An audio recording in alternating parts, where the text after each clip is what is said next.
Hello दोस्तों, कैसे हैं आप सभी लोग। तो ईवीएस की क्लास को कंटिन्यू करते हुए और आपको बाकी की क्लासेस कैसी लग रही हैं कमेंट सेक्शन में ज़रूर बताएं। और क्वेश्चन काफ़ी इंपॉर्टेंट है तो आप लोग लास्ट तक ज़रूर बने रहें और साथ ज़रूर दें। और पीडीएफ को प्राप्त करने के लिए आप हमारा टेलीग्राम भी चैनल ज्वाइन कर सकते हैं, जिसका लिंक मैंने डिस्क्रिप्शन में दे दिया है। और अब तक जितनी क्लासेस आपकी हो चुकी हैं सबकी पीडीएफ अपलोड कर दी गई हैं, तो आप लोग वहाँ से जाकर डाउनलोड कर सकते हैं। तो हम बिना देरी से क्वेश्चन को शुरू करते हैं। और कहता है हमारा क्वेश्चन कि प्रकाश संश्लेषण में ऊर्जा परिवर्तन का क्रम है। कहता है विद्युत प्रकाश रासायनिक है, रासायनिक प्रकाश यांत्रिक है, प्रकाश रासायनिक है या यांत्रिक प्रकाश है। ठीक है, तो प्रकाश संश्लेषण में ऊर्जा परिवर्तन सजीव कोशिकाओं के द्वारा प्रकाशीय ऊर्जा को रासायनिक ऊर्जा में तो करती है। प्रकाश भैया देखो कैसे होता है, प्लांट क्या करते हैं, प्रकाश संश्लेषण में अपना भोजन बनाते हैं, तो प्रकाशीय ऊर्जा होती है और रासायनिक में बदल जाती है। ऐसे तो होता है ना, प्रक्रिया होती है। प्रकाश संश्लेषण वे प्रक्रिया है जिसमें पौधे अपने हरे रंग वाले अंगों के द्वारा सूर्य के प्रकाश की उपस्थिति में वायु से कार्बन डाइऑक्साइड तथा भूमि से जल लेकर जटिल कार्बनिक खाद्य पदार्थों जैसे कार्बोहाइड्रेटों का क्या निर्माण करते हैं तथा O2 बाहर निकालते हैं। तो आपका ऑप्शन क्या हो जाएगा, प्रकाश को रासायनिक में बदल देता है। आगे बढ़ते हैं क्वेश्चन की ओर। और कहता है कि एक मनुष्य को भोजन में केवल दूध, अंडे तथा रोटी दी जाती है, वे सामान्यतः रोगी होगा रिकेटस रोग का, स्कर्वी का, रतौंधी का या बेरी का। ठीक है, तो एक मनुष्य को क्या दिया जाता है, भोजन में केवल दूध, अंडे तथा रोटी देने में से उसके शरीर में किसका निर्माण होगा, कार्बोहाइड्रेट एवं प्रोटीन की मात्रा तो बढ़ेगी, लेकिन हरी सब्जियां न खाने के कारण शरीर में विटामिन सी की कमी हो जाएगी, है ना। तो विटामिन जब सी की कमी हो जाएगी, देखो बिल्कुल अपोजिट क्वेश्चन है। हमको ये लगेगा कि उसे दूध ज़्यादा दिया जा रहा है तो यानी कि उसको कैल्शियम की ज़रूरत होगी, ऐसा नहीं है। इसके अपोजिट तो सोचना है आप लोगों को। कह रहा है कि क्या दिया जा रहा है, केवल दूध, अंडे तथा रोटी दी जा रही है, तो यानी कि कार्बोहाइड्रेट और प्रोटीन मिल रहा है उसे, लेकिन हरी सब्जियां नहीं दी जा रही हैं, है ना। सब्जियां ना खाने के कारण शरीर में विटामिन सी की कमी हो जाएगी, जिसके परिणाम स्वरूप वे व्यक्ति स्कर्वी रोग से, यानी कि विटामिन सी की कमी होने से स्कर्वी रोग हो जाएगा। तो ऑप्शन हो जाएगा आपका सही। ये किससे होता है, विटामिन सी से होता है। रिकेटस रोग किससे होता है, आपका रिकेटस होता है विटामिन डी से। जबकि बेरी किससे होता है, बेरी होता है आपका B1 से। ठीक है, और रतौंधी रोग आपका किसका हो जाता है, विटामिन ए की कमी से होता है। ठीक है, तो आप लोग स्क्रीनशॉट ले लीजिए। आगे बढ़ते हैं। अच्छा, ये विटामिन सी सही से नहीं दिख रहा है, इसे सही कर लो। आगे बढ़ते हैं क्वेश्चन नंबर 133 की ओर। इसमें मिसप्रिंट है, यानी कि क्वेश्चन अधूरा है, ये देखते हैं। ठीक है, क्वेश्चन मैंने पूरा कर दिया है। यहाँ पे 2 ऑप्शन मिस्टेक सी गायब हो गए थे, टाइप नहीं हो पाए थे। कहता है मीरा और दिव्या लड़कियां हैं। मीरा समोसे, कटलेट और डबल रोटी खाना पसंद करती है, जबकि दिव्या ऐसा भोजन पसंद करती है जिसमें लौह तत्व की कमी है। तो मीरा और दिव्या को निम्न में से कौन सी बीमारी होगी, ये बताना है। देखो, मीरा समोसे, बर्गर खा रही है, यानी कि वो मोटी हो जाएगी, जबकि दिव्या ऐसा भोजन करती है जिसमें लौह तत्व की कमी है, यानी कि उसे एनीमिया हो जाएगा। क्या हो जाएगा, एनीमिया हो जाएगा। तो ऑप्शन कौन सा होगा, यानी कि मोटापा और एनीमिया हो जाएगा। ठीक है, आगे बढ़ते हैं क्वेश्चन नंबर 134 की ओर।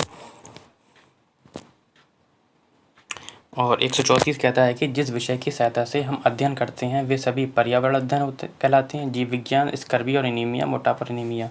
ये यहाँ पे मिस्टेक हो गई, उसका ऑप्शन यहाँ पे आ गए हैं, देखो, है ना।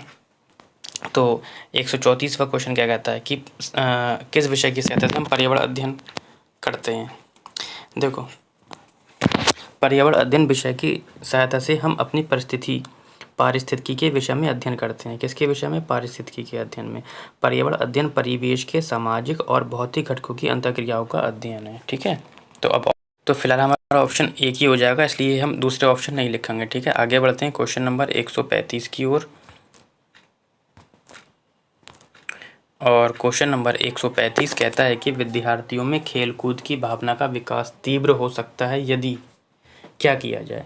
कहता है खेलकूद पर भी विद्यार्थी को परीक्षा में अंक दिए जाएं, खेलने के बाद विद्यार्थियों को फल आदि खाने को दिए जाएं, स्कूल में भी विद्यार्थियों को खेलकूद के पर्याप्त अवसर दिए जाएं और इसे अभिप्रेरणा के नियमों से जोड़ा जाए। देखो खेल-कूद पर भी विद्यार्थियों को परीक्षा के अंक दिए जाएँ, ये ऑप्शन ठीक है। अब क्यों ठीक है? देखो, विद्यार्थियों में खेल-कूद की भावना तीव्र हो सकती है, इसलिए खेल-कूद में विद्यार्थियों को क्या दिए जाएँ? अंक भी प्रदान किए जाएँ। स्कूल में भी विद्यार्थियों को खेल-कूद के पर्याप्त अवसर दिए जाएँ, ये भी ठीक है आपका। और क्या है कि अवसर दिए जाएँ और विद्यार्थियों को खान-पान का भी ध्यान रखा, जैसे कि मिड डे मील वगैरह हो गया, तो यानी कि ये भी ठीक है। तो ऑप्शन नंबर हो जाएगा आपका चौथा, ठीक। आगे बढ़ते हैं क्वेश्चन नंबर 136 की ओर। और 136 क्वेश्चन हमारा कहता है कि शिक्षण में पाठ्य संबंधी क्रियाओं का प्रयोग क्यों किया जाता है? जो पाठ्य संबंधी क्रियाएँ होती हैं, कहता है शिक्षण को आसान बनाने के लिए किया जाता है, शिक्षण को रोचक, सुहाग्रह एवं प्रभावशाली बनाने के लिए किया जाता है, या शिक्षक को आकर्षक बनाने के लिए किया जाता है, या शिक्षक को यहाँ पे शिक्षक को सहायता देने के लिए किया जाता है, ठीक है। तो काय के लिए किया जाता है ये आपका किया जाता है शिक्षण को रोचक, सुग्राह एवं प्रभावशाली बनाने के लिए किया जाता है। आगे बढ़ते हैं क्वेश्चन नंबर 137 की ओर। और आपका अच्छा क्वेश्चन है कि पर्यटन विधि से क्या होता है? विज्ञान के सभी प्रकरण पढ़ाए जा सकते हैं, बालक को जो ज्ञान मिलता है पूर्ण होता है, पर्यावरणीय समस्याओं के प्रति बालक को जागरूकता किया जा सकता है, या पढ़ने के बाद मूल्यांकन आवश्यक है।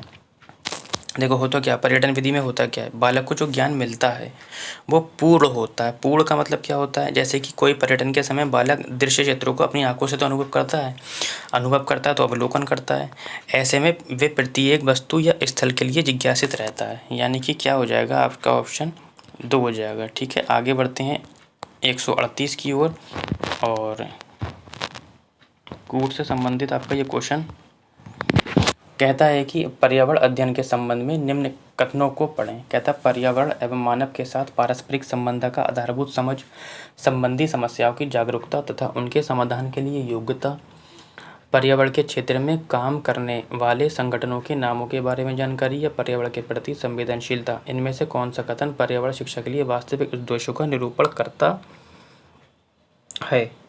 ठीक है। देखो पर्यावरण में मानव के साथ पारस्परिक संबंधता की आधारभूत समझ बिल्कुल ये होनी चाहिए,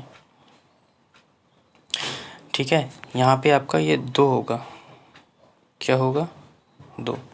संबंधी समस्याओं की जागरूकता तथा उनके समाधान के लिए योग्यता, ये भी ठीक है।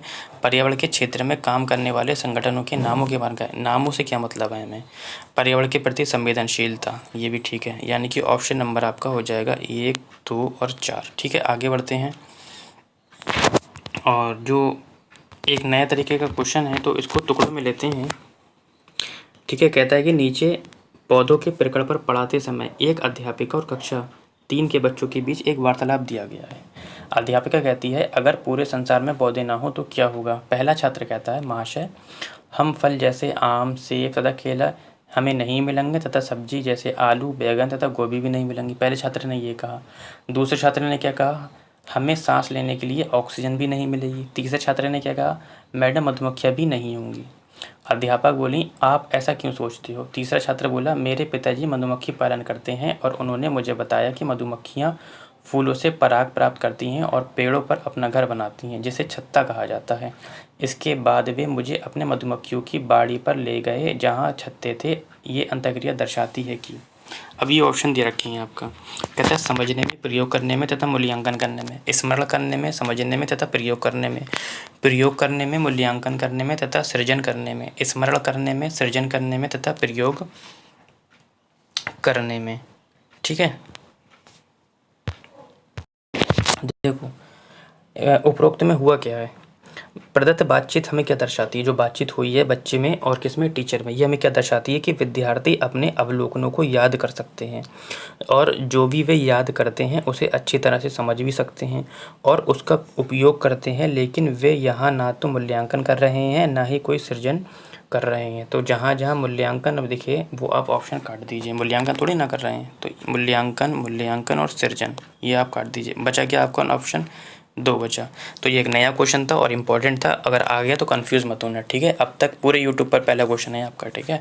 चाहे तो आप लोग सर्च भी कर सकते हो। आगे बढ़ते हैं। आज के सेशन का लास्ट क्वेश्चन क्या कहता है कि बच्चों को विभिन्न प्रकार के ईंधनों से परिचित कराने के लिए एक शिक्षक क्या करता है? कक्षा में कुछ ईंधनों के नमूने दिखा सकता है। केवल दृश्य हो रहा है यहाँ पे।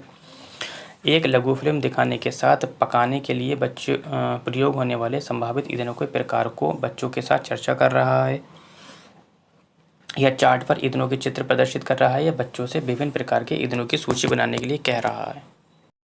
ठीक है, देखो बच्चों को विभिन्न प्रकार के ईंधनों से परिचित कराने के लिए एक शिक्षक क्या करेगा सब। देखो कुछ ऑप्शनों में आपका केवल दृश्य है, अब वो हम तो उसे दृश्य के साथ क्या श्रव्य भी दिखाएंगे और दृश्य भी दिखाएंगे, यानी कि एक लघु फिल्म दिखाने के साथ खाना पकाने के प्रयोग होने वाले संभावित ईंधनों के प्रकारों पर बच्चों के साथ हम क्या करेंगे, चर्चा करेंगे। ठीक है, ये वाला ऑप्शन आपका क्या हो जाएगा, वेस्ट हो जाएगा। क्यों हो जाएगा, देखो कुछ कक्षा में कुछ ईंधनों के नमूने दिखाएगा, केवल दृश्य है, चार्ट भी दृश्य है और सूची बनाना भी दृश्य है, तो हमें वो ऑप्शन को चयन करना है जिसमें ज़्यादा चीज़ें हों, है ना। ये वाले दोनों ऑप्शन तो इसमें आ रहे हैं ना, ये वाला ऑप्शन और ये वाला ऑप्शन इसी में आ जा रहा है आपका, तो हम ये वाला नहीं चुनेंगे। तो आज के लिए इतना ही, लास्ट में ज़रूर बताएं कि क्वेश्चन कैसे लगे।